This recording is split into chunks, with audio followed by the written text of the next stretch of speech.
What's up, guys? Welcome to another episode of Renaissance-Bodybuilder, a sneak peek into my mental health journey as I navigate through what it really means to be on a journey of self-discovery. I'm your host, Michael Otule. Welcome. How are y'all? I'm doing great. I am doing good. I have been really on this journey of finding what peace feels like to me, and it feels great. Like just last week, I went hiking for, I guess, was it the first time? Yeah. The first time since I've been in DC. Wow, that's crazy. Yeah, so I went hiking by myself because I wanted to go see the waterfalls. Like, there's plenty of waterfalls here in DC, or at least around the DMV area. So I went. It was actually pretty freaking peaceful. And then it started raining. And if you have not been outside in the rain and just stood there and let the water hit you, look up, feel it, it's a really, really good, relaxing, calming feeling that I really, really enjoyed. So that's kind of like the journey I've been on, and really to myself a lot lately, trying to hone in on my thoughts, my process, like how I process things. One of the things that came up this past weekend, because I also saw some of my friends, I got to hang out with some of my friends, that also the mention of my ex came up. Now, though I feel like I am like fully healed from that whole entire experience, the mention of his name still kind of like, I guess, irked me a little bit, in the sense of like, I don't care, I don't want to talk about this nigga, like I don't care what he got going on type shit, like that type feeling. But then also realizing like he is their friend too, and part of the storytelling that they were doing kind of has to involve like them bringing up his name. So for me, I'm trying to think like, all right, the name did get brought up. How am I going to process this? Because knowing me, his name would now just be in my head all day for a couple days. And then I find myself like, find myself recounting conversations, going back over things that I should have said in the mirror. And it's just like, I don't want to do that. Like that to me is a waste of time.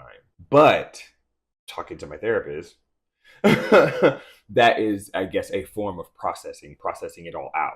When it was brought up this weekend, I found myself doing that, but then I consciously said, no, I'm not giving this any energy anymore, and I choose to move on.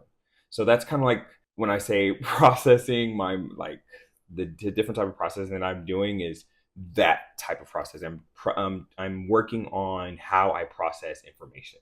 Am I able to tell myself no, and then am I able to just move on? If not, then probably I'll kind of sit in it a little bit more, like process a little bit more. But then once I'm ready, we are moving on. Okay. So yeah, anyway, but that's kind of like what I've been on lately. And it's been actually really rewarding, in the sense of the peace that I have found is just amazing. I encourage you, if you have not started your journey, or even like thought about it, just kind of define what peace is to you and then go from there. Also, what I've been thinking about lately is dating.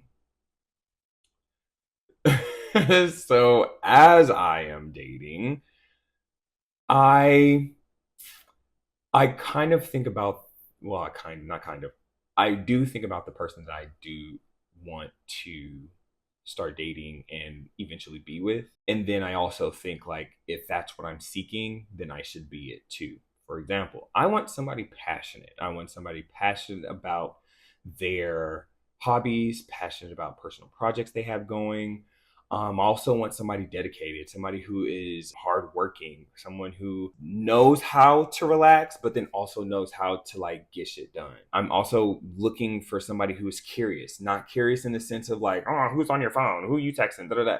Someone who's curious in the sense of wanting to go on adventures, wanting to conquer fears, wanting to find new hobbies, wanting to do new things, try new things, that type of curious.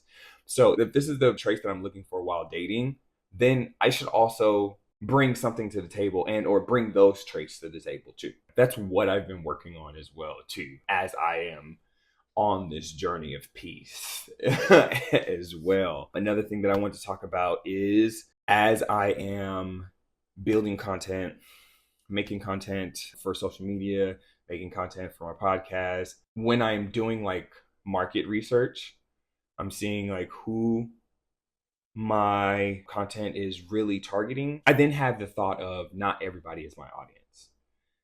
For instance, if you I know you've seen posts where people post something and then you see all these like negative comments under it, or people talking about stuff that's barely has anything to do with the video and or that is in the video but that wasn't the main concern of the video. Those are not your audience. Those are not who you're supposed to be listening to when getting feedback from your content. So as I'm like putting content out, I'm weeding out like the negative stuff with the positive stuff. Like, what are some of the feedback that I can actually take versus what are the feedback that is just someone who happened to see my video, who I wasn't necessarily targeting, but then has an opinion on my content. I just want to encourage those who are coming out with content, making content, doing things like that, to just, know that not everybody's your audience.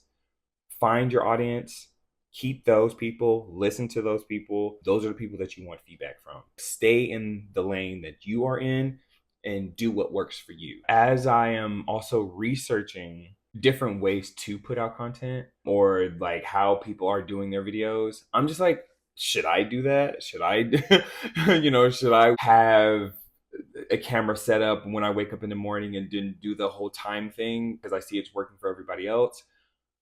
But if that's not something that I just feel like I want to do, then I'm not going to do it. I'm just going to do what works for me, what works for my schedule, what I'm comfortable with, and then go from there. The feedback that I receive and I would actually take would need to align with what I am already doing so that I can put out quality stuff that I'm actually proud of. Okay. So yes, do what works for you, stay in your lane, and understand that not everybody is your audience. Lastly, that I want to talk about before we get into the episode, as I'm thinking about like the different relationships that I have with like different people, especially like with my mom and my dad, I realized something. And once I realized this, a sense of, again, peace came over me. I realized that we're not put on this earth to change people's minds about who we are. All right. I came out to my parents last year. Was it last year? Whoa, 2 years ago. October 21st, 2020. What was that? 3. Yeah, dang. That's crazy. 3, last year, 4, 5. Yeah. October 21st, 2023. I came out to my parents. And if you have been following the story, that did not go well. To this day, I don't even talk to my dad and my mom. We talk, but it's not how we used to talk because I used to be a very, very big mama's boy. And now I'm just not. What we talk about is very high level in the sense of like, oh, hey, how you doing? What's your day like? Da, da, da. Oh, your aunt did this. Oh, your brothers do this. Like stuff like that. Never like who you dating, who you with, who, I want kids, I want marriage. That has all ceased. That has all stopped. Am I mad about it? No. Hey, look, it was getting on my nerves anyways. I have stopped trying to convince my mom that like I guess being gay is not a death sentence. It's not a curse. Like I'm done trying to convince my mom of that. It's not my duty. It's not my job. My duty and my job is to just live. And once I realized that, like I said, a sense of peace just kind of came over, which has now enabled me to just kind of talk to my mom around random stuff and not have to like worry about, oh, she's going to ask me about this, or, oh, I'm going to have to bring it up and then it's going to make things awkward. I ain't even worried about that no more, bro. And that statement that we're not put on this earth to convince people about who we are can be applied to like many, many different things, by the way, not just being gay. Let's continue on with the 3 affirmations that I found favorable this week, starting with I choose to be happy because it is the best way to live my life. As opposed to what? Because and why I say that is because I have got criticized for being what, too nice, too happy. And I'm just like, bro, as opposed to being what, mean, a bitch. Like I'd rather not be that, or I'd rather not claim to be those things. I'd rather be happy. I rather take and then I also kind of understand that like people do wear their feelings on their sleeves, which cool, kudos to you. However, me, I choose to process my feelings to myself and then present I guess and I hesitate on saying present because it's just like I'm not doing it. I'm not like being nice or being this happy-go-lucky person because that's who I want you to see me as, or that's who that's just who I am. Like I choose to be happy because I'm alive, I guess. I don't know. Next is I accept a love that allows me to remain true to who I am. Now, this one is also very important to me because, like I said, as I am dating, looking for, that person, I'm also looking for a safe space. I'm also looking for a space or someone that will make me feel like I can be myself. I can do all the crazy, weird shit that I do and not feel like, oh, this nigga's lame. Like, that's weird. Lastly, I refuse to apologize for who I am. Straight up. This is also something I've been practicing because have you noticed or have you ever noticed yourself saying like, oh, sorry, I just do this, or oh, sorry, I have to go because my blah, blah, blah, blah, blah, right? I'm not saying I'm sorry no more. It is what it is. My self-diagnosed OCD will not allow me to do this. Period. So so yeah, I really, really love that one. I'm never going to apologize for who I am ever again because that's just who I am. Those are the 3 affirmations that I found favorable this week. Again, these affirmations are coming from the I Am affirmation application that you could find in your app store. So let's move on to what this show is about, which is the beauty of low maintenance friendship. So I know by now, most of us have seen the video of Issa Rae talking about how she is a low maintenance friend and how she does not check in all the time, but she is there for the important moments and there for her friends when they need her. That resonated with me so bad because I didn't know it had a name. Low maintenance friend. I am definitely a low maintenance friend. Like, let's start that.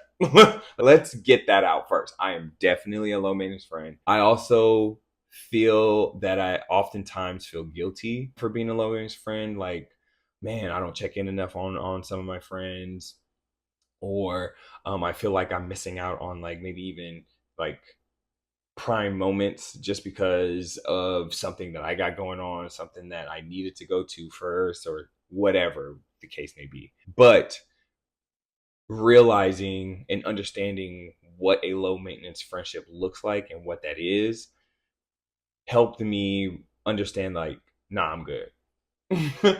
I'm good. So I want to, with this episode, shine a light on what a low maintenance friendship is and what it isn't. And then also, I want to shine a light that there are different types of friendships. Low maintenance friendship does not mean that it is lazy or who wants a kind of like low maintenance friend. I feel like we all need to realize the type of friendships that we're in, understand it, and then communicate through that.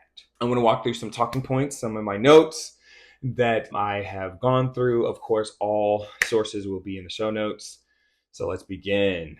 Defining low maintenance friendships. These are friendships where you don't have to talk every day to know you're good. No pressure to consistently check in. Mutual trust and understanding is the foundation. They thrive on quality, not quantity, of time or conversation. And I believe most of us know this and know and understand that definition without the negative connotation that is going around with low maintenance friendships. Okay. So, why they matter for your mental health. They reduce social anxiety and guilt tied to not keeping up. They provide emotional safety and stability during stressful times, and they create space for authenticity over performance. Again, once I realized that most of my friendships, if not all, are low maintenance friendships, I got comfortable with the idea of knowing that I did not have to check in every day because, one, in my mind, like I feel like if I have to check in every day, are we in a relationship? like, because, and then if I did have a relationship, so you're telling me I have to check in every day with you, with my partner, with myself, along with anything that I got going on? Whoa, what kind of day do you have? Like, to be doing all of that activity. Like, I feel like I would be burnt out. Like, look at this journey I'm on. A lot of it is me spending time alone with myself. So if I am spending time alone with myself, getting myself together, and I keep getting calls from all, and say if I have like 3 high maintenance friends, that would drive me crazy. That would drive me crazy. So I feel like having a low maintenance friend is totally not bad. And it's really, really good for your mental. That's all I'm going to say. Signs you're in a low maintenance friendship. You can pick up right where you left off, even after weeks or months. And I specifically remember saying this, and even my friends saying this when any of us pick up the phone and talk to each other, like, oh, da, da, da, da, I love how we could just, pick up the conversation and talk, or we don't even have to even say that. It's just like sometimes when I'm talking to some of my friends, it's just like, okay, so we talked about this last time, da da da da. So here's an update, da da da da da da da da da, and then we go from there. And I love it because it's just like I need you to live life a bit so that you can give me an update. Even then, I don't think, for me at least, I don't need to be in the weeds of your life. There are some people that do and that would enjoy that, but me, myself, and I don't need it. So then, therefore, I don't need any of my friends doing it to me or them expecting me to do it. You both understand each other's busy lives or emotional ebbs and flows, and no guilt trips, no over explaining needed. This one is actually funny because this one even happens in text messages a lot, where it's just like, oh my God, I'm so sorry. I didn't see your message from 3 weeks ago. I didn't see your message from like a week ago. Oh man, it's been so busy. And then they're just like, oh, don't worry about it. I've been busy too. Bro, I feel like the world right now is busy. So if you have time, how? How? Go. I feel like you need to go get a hobby. You need to go be doing something, and or use that energy on yourself. Like check in on yourself. Take yourself out. Do check it. Like, you know what I'm saying? Like, do it for yourself. So then let's talk about what they are not. What low maintenance friendships are not. They are not neglect, ghosting, or only reaching out when convenient. This is one of the biggest things that I've also heard on the flip side from either high maintenance friends saying you're only reaching out when it's like convenient to you. And I'm just like, well, yes. I mean, I just feel like that's how life is. I'm not going to reach out to you, say, if I'm busy, like, because I'm busy. So when I'm not busy, then yes, I can reach out, which then therefore means it's convenient for me then. That's what everybody does. No? Am I tripping? Please explain in the comment if I'm tripping, all right? And then it's not one-sided. Both people give grace and check in when it matters. Okay? Again, keyword when it matters. Like, I don't see the point in checking in every day, especially if you are not my man. That is just me. Again, that is just me. All right. So, how to cultivate and maintain them, though. Set expectations early. We may not talk often, but I'm always here for you. I remember listening to The Friend Zone. Dustin was talking about this. They even had an episode on this where Dustin was saying that one of the things that he doesn't like is the switch over, especially in a friendship. So if a friendship starts off where we're talking, talking almost every day, and then after a while, it just like switches with no warning, with no communication, then that's a problem, which 100% agree. Because the expectation was set early that's what we're going to be doing. We're going to be talking. But then all of a sudden you switch with no communication, then that's where we have a problem. Okay. Make space for honest conversations about boundaries and energy levels, and celebrate small moments, random check-ins, memes. Yes, sending memes, videos, social media videos is a form of communication. Don't let anybody ever try to convince you otherwise. I don't know if also there was a trend that went around TikTok or even just social media in general, where if it's like a group of friends, they check in weekly by sending like these videos. Me and my very, very close friends, close group friends started doing this. We send videos every week on Wednesday. We'll probably need to go down to every other week because the last couple of videos have just always been like, I got no updates. You send it once a week. You can send it every 2 weeks. You can send it once a month. It just depends on you and your friend group and how busy your schedules are. But that I found to be a really, really good way to check in on all your friends. It's a quick update. You can still see them. Some of my friends have kids, so I'm just like, oh, look at the little baby. You can see their growth. It's like I'm not there, but I'm there. You feel me? Next, letting go of that guilt, because remember that guilt that I said in the beginning with being a low maintenance friend. You're not a bad friend if you can't give 24/7 access. And back to my original statement, if you have that time, what are you doing? Sounds like you're doing nothing. It sounds like you need a new hobby. Normalize ebb and flows in adult friendships, especially when juggling work, healing, and burnouts. And this administration, bruh. I feel like it's something new every single day. And that, bro, messes with my mental. And I know it messes with a lot of people's mental, where it's just like, you just kind of shut down. It's just like, it's almost like you're defeated, bro. But that's not what we're talking about. So, personal reflection hour. Take these questions for yourself as well. Do you remember a phase when you needed space and someone respected it? Yes, I actually remember, again with the breakup, I needed space from everyone. Literally, all of my friends gave me that space with their check ins. And I really, really, really, really, really appreciated that. It was very comforting to know that I have people that have my back, but then also people that will give me the space that I need to heal, to recover, to get back where they know I can be. So that was actually pretty good. So here are some takeaways that I want you guys to consider for yourself. Reevaluate your friendship expectations. Are they rooted in connection or obligation? Appreciate those friends who respect your space but never leave your heart. Send a message today to a friend you haven't talked to in a while. No pressure, just love. In the comments below, are you a low maintenance friend or are you a high maintenance friend? If you're a high maintenance friend, did you find this helpful? Did you learn something from this? Or was this just over the head? Let me know. I really want to know. And if you are a low maintenance friend, was this helpful? Or do you still feel guilt? Let's talk about it. All right.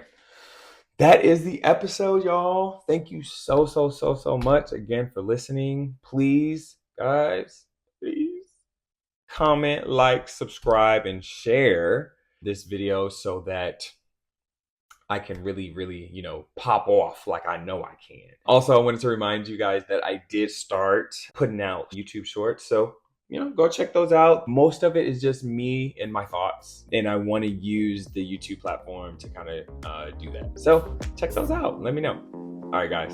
Peace.